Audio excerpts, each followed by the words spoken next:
lose 36.7 million. I had a house in empty homes. Under the 6.7 million. It's running full.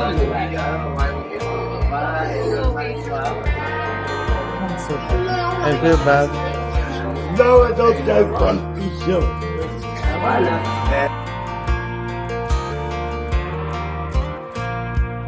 Every Western man opening doors at the 7-Eleven for pocket change. Every Western man sleeping on a plastic chair outside of Jollibee. Every Western man begging for scraps of chicken and trying to figure out where it all went wrong. Thought he had a plan. Thought he was smarter than the next guy. Thought it could never happen to him. And what a lot of men don't seem to understand is this. Nobody's coming to save you. Not the government, not the woman, not your drinking buddies, not the guys you met at the bar last night. Nobody. Matter of fact, most people will walk right past you. Some will feel sorry. Some will laugh at you. And some will pull out their camera and use you for content. That's the reality. And that's exactly why we're having this conversation today. Because there are 3 mistakes I keep seeing Western men make in the Philippines. 3 mistakes that can take a man from living comfortably to standing outside a convenience store wondering how he's going to eat tomorrow. Reason number 1, the woman.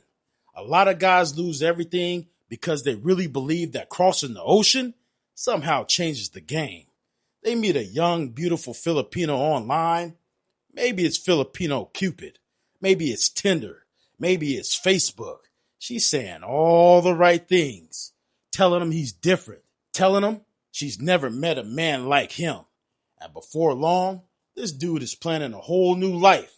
He sells the house, sells the car, empties the retirement account, takes his pension, takes his social security, takes every dollar he spent decades working for, and flies across the world thinking this time is going to be different.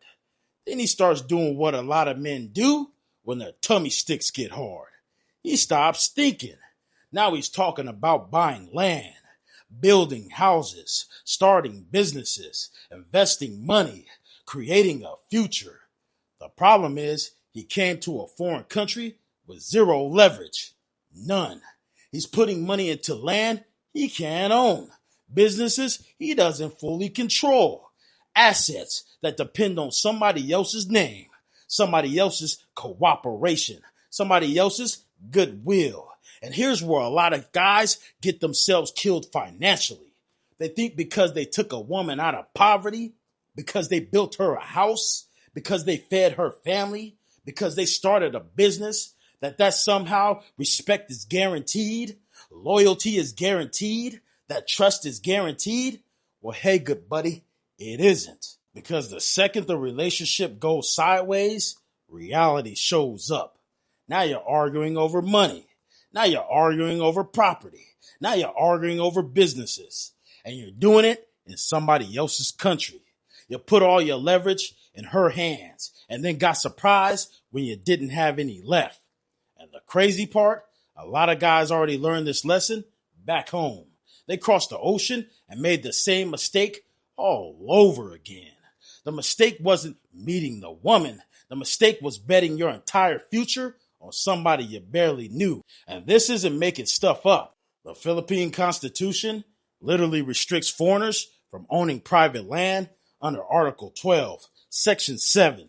So when a lot of guys come over here dumping retirement money into land, houses, and businesses, a lot of that stuff isn't even legally structured the way you think it is.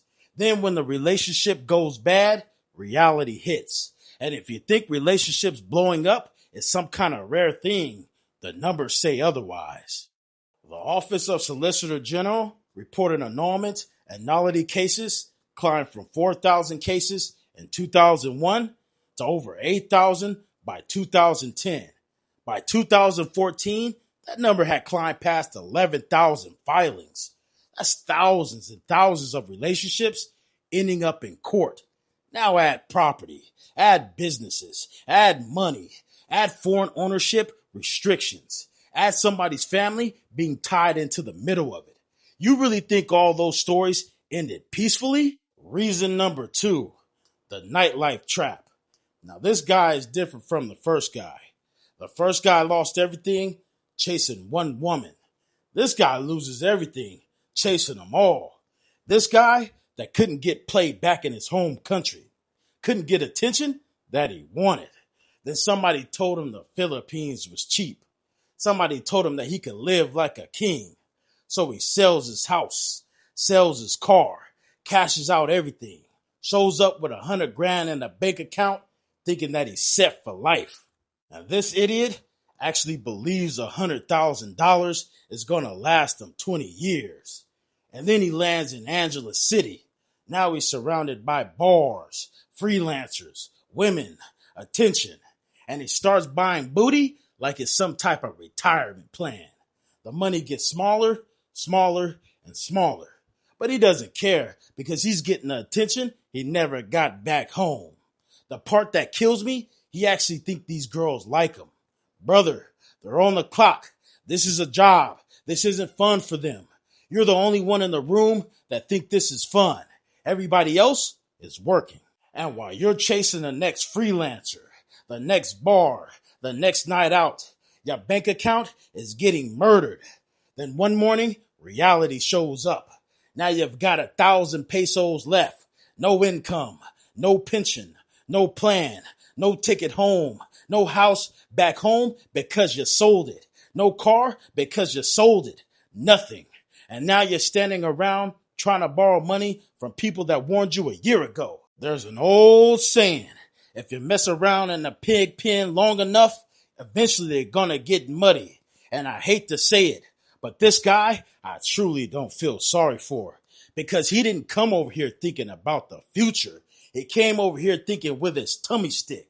And when the money finally ran out, so did the fantasy. Reason number 3, the no plan trap. And this guy, he pretty much arrived broke. He watched a couple YouTube videos and decided that was research. Trust me when I say some of these YouTubers be lying their asses off for views. Matter of fact, some of them are feeding themselves on the same fantasy they're selling everybody else. This guy sees a few beaches, a few cheap meals, a few condos. Now he's convinced the Philippines is the answer to all his problems.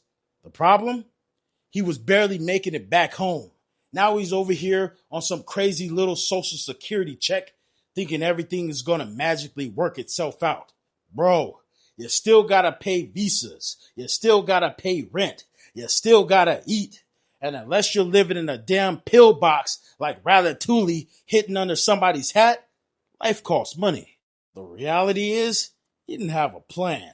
He had a fantasy. And the reality hit him right in the mouth. Now he's barely surviving. Just like he was back home.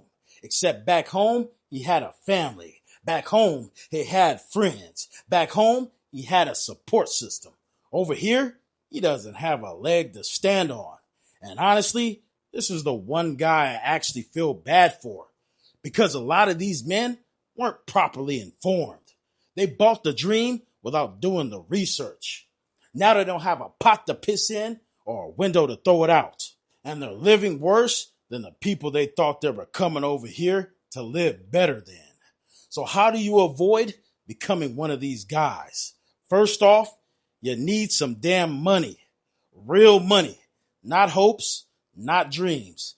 Not some YouTube video telling you everything is cheap. Money. Second, you need an exit strategy. Because the second you put yourself in a position where you can't leave, you're trapped. And that's where men get hurt. You need to understand something before you ever get on that airplane.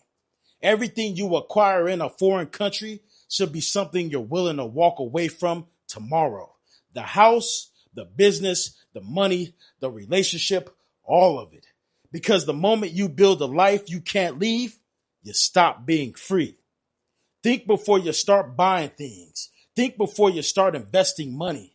Think before you start building a future around people you've only known a short period of time. Have a plan B. Have a way home. have enough money to start over if everything goes sideways. Because nobody's coming to save you. Not America, not the Philippines, not anywhere. And the men who understand that usually aren't the men standing outside of Jollibee wondering where their next meal is coming from. This is Asia Uncovered, where the truth hits harder than the fantasy you came here chasing.